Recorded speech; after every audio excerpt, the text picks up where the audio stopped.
I started with this, I'm going to end with it. You know, I haven't written a whole bunch of books in my life. I've written just one. It's called It Takes a Family. I started my speech talking about my wife, and I'll end it talking about the other gems in my life.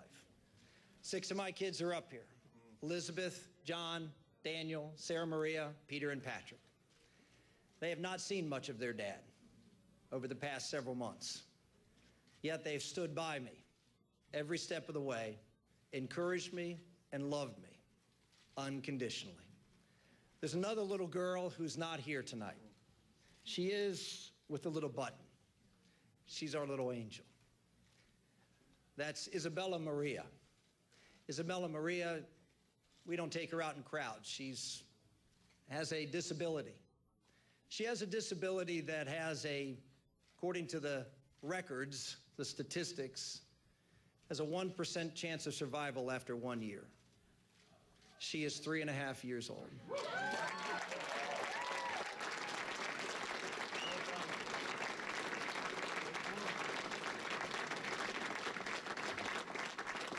So Bella is here with us in spirit and is deeply embedded into my heart. People ask me what motivates me. I say the dignity of every human life.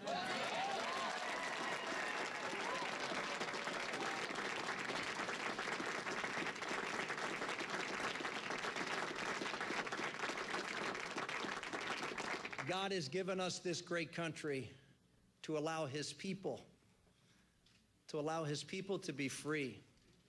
Has given us that dignity because we are a creation of his. And we need to honor that creation. And whether it's the sanctity of life in the womb or the dignity of every working person in America to fulfill their potential, you will have a friend in Rick Santorum. We are off to New Hampshire.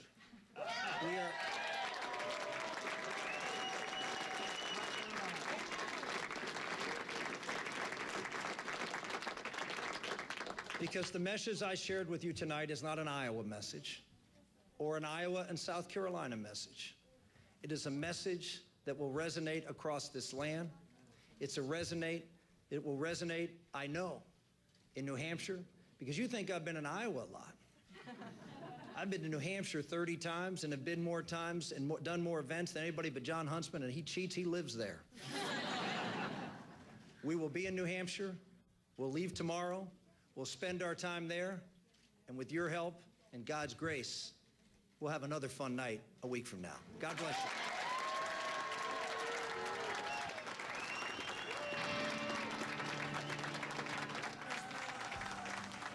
All right, Rick Santorum, the former Pennsylvania governor, giving his speech to his supporters, his family on the stage with him. He's off to New Hampshire, then South Carolina. The only candidate we still haven't heard from is Mitt Romney, who's doing amazingly well right now. Kenny Crowley is over at Mitt Romney headquarters. I take it he's getting ready to speak any minute now, Candy. Come down with 98%. He is. We've been told that he was going to come out after Rick Santorum finished, so I suspect that you will see him quite shortly behind me. Just one funny moment here, Wolf, in the middle of Santorum's speech, or rather at the beginning, when he began by thanking his wife, and then he said he wanted to publicly thank God. And this room had been quite quiet and respectful. And the minute he said, "I'd like to publicly thank God," there was this huge cheer, and it seemed so dissonant that we all looked up, and it was because the flipper at the bottom of the screen showed Romney pulling ahead, albeit that changed too very quickly. So the music is generally a real hint, Wolf, that the candidate is not far behind. So I'm going to get out of the way and let you guys see him. Yeah, there they are, the Romney family. Yes. You can see Ann Romney. She's getting ready to introduce her husband. Let's listen in. What a great welcome. We love you, Iowa. Thank you so much. This has been such a terrific night.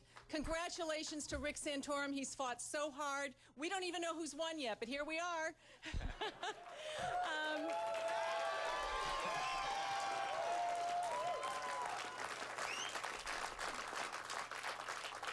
This is the beginning of a journey, and I think all of you in this room recognize how important this journey is. And so I'm thrilled to introduce to you the next President of the United States. That's I thought she was going to talk for a while. What happened? Yeah, we don't know what the final vote tally is going to be, but congratulations to Rick Santorum. This has been a great victory for him and for his effort. He's worked very hard in Iowa. We also feel it's been a great victory for us here, for Ron Paul as well. Ron Paul's had a great night. This has been terrific. I think it's great that here in the heartland of America that a campaign begins. All three of us will be campaigning very hard to make sure that we restore the heart and soul of the entire nation. And thank you, Iowa, for the great send-off you're giving to us and to the others in this campaign. Look, this is a campaign night where America wins. We're going to change the White House and get America back on track.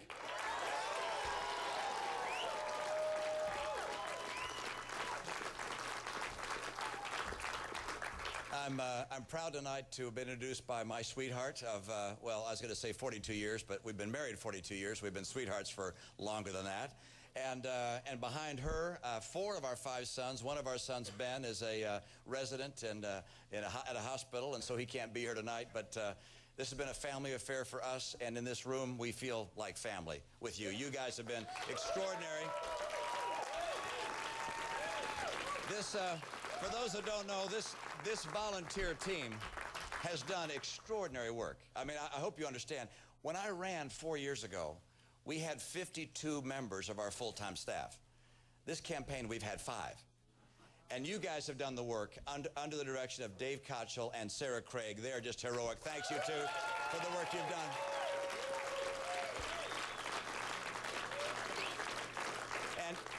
And you are working, and I am working, and we're all working together because of our passion for this country and our concern that it's being led by a president who may be a nice guy, but just is over his head.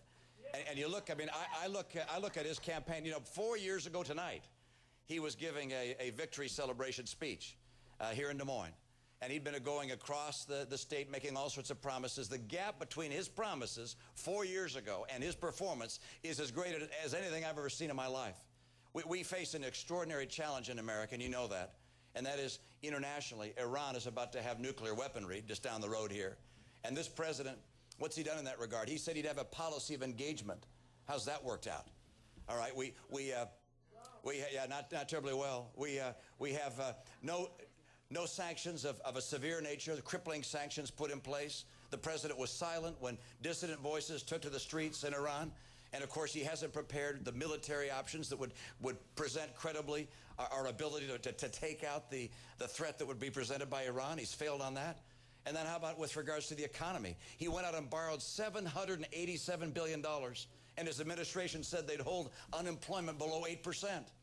Hasn't been below 8% since. You got 25 million people today out of work or stopped looking for work or unable to get the kind of job that will allow them to meet their needs. This is not just a statistic, by the way. These 25 million people, this unemployment at 8.5%. These are real people whose lives have been impacted severely. People who lose their jobs over a long period of time. They sometimes lose their marriages, lose their faith, become depressed. This is just a tragedy. It didn't need to happen. Almost everything the president has done has made it harder for businesses to grow and to hire and to put people back to work. And then, of course, there's one more aspect of his track record that's been a failure. He was critical of President Bush for not balancing the budget, for having such large deficits. His deficits have been 3 times larger or more. He's on track by the end of his first term, his only term, by the way.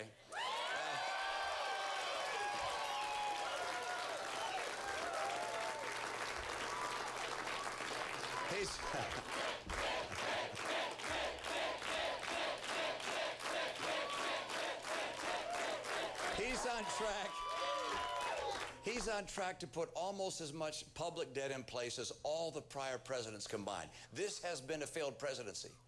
And I'm absolutely convinced that if we want to get jobs again in this country, it's going to be helpful to have a person who's had a job in the private sector to create jobs in the private sector. You know, he said 3 years ago, after being inaugurated, he was on the Today Show, and he said, look, if I can't get this economy turned around in 3 years, I'll be looking at a one-term proposition. And we are here to collect. Let me tell you.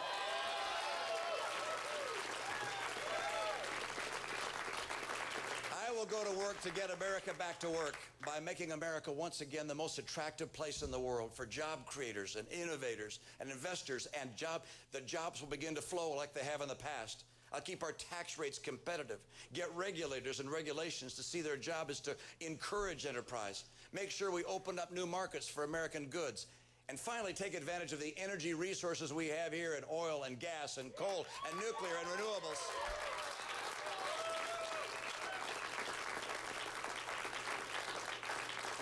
And I'll also do the work of finally getting ourselves to cut our federal spending and capping how much we spend and balancing our budget. I think it's immoral for us to continue to spend our kids' future year after year, trillions of dollars passed on to the next generation, knowing we can't possibly pay it back. It's wrong, and under my administration, it'll end.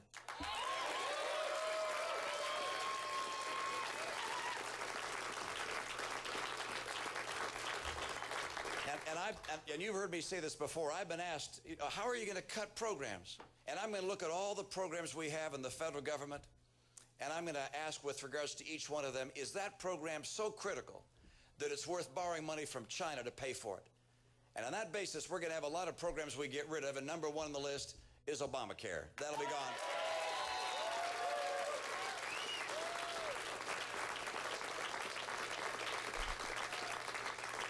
But this election is bigger even than jobs and a strong economy. It's bigger than a budget that's balanced and deficits and debt that begins to be reduced. It's really an election about the soul of America. The question is, are we going to continue to hew to the vision of the founders?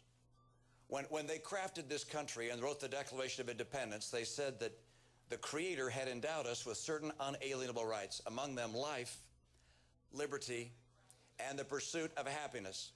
And that phrase, pursuit of happiness, deals with the opportunity associated with this great nation. We are an opportunity land. People came here from all over the world, seeking freedom electorally, but also freedom personally, able to choose their own course in life. They came to America. And by virtue of their successes, their passion, their energy, their pioneering, they helped lift the entire nation. They didn't make us poorer by their being successful. They made us as a nation better off.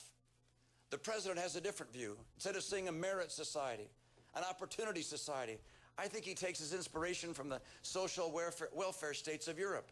He wants to make us an entitlement society, where government takes from some to give to others. The only people who do well in that setting are the people in the government who do the taking from one to give to the others. The right course for America is to remain a merit society, an opportunity nation.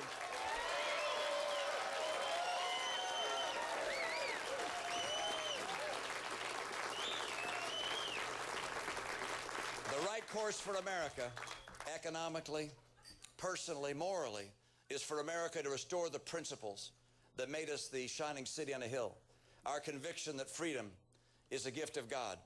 Our recognition that America as a merit society, where people based upon their education, their hard work, their risk-taking, their dreams, can lift themselves and lift people around them and lift our entire nation. That's what we need to restore in this country. I love this country. I love the hymns of America. America the beautiful, oh beautiful for spacious skies, for amber waves of grain. Corn counts, doesn't it, as an amber wave of grain? Yes. Another favorite verse. Oh, beautiful for heroes proved in liberating strife, who more than self their country loved, and mercy more than life. Do we have any veterans in the room tonight? Please raise your hand and be recognized.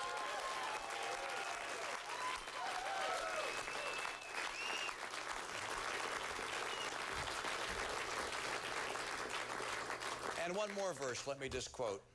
Oh, beautiful for patriot dream that sees beyond the years. The patriots, the founders of this country, had a dream that was not just for their time, but was an enduring dream. It sees unto our time. I don't want to do, as the president says, to fundamentally transform America into something we might not recognize. I want to restore the principles that made America the hope of the earth. I love our freedoms. I love our Constitution. I love our land. I love our people. And I love the fact that this is a land of opportunity. Let us restore the greatness of America and keep this land the hope of the earth. Thank you so much for all your help. Hampshire. On to New Hampshire. Let's get that job done. Come visit us there. We got some work ahead. Thanks, you guys.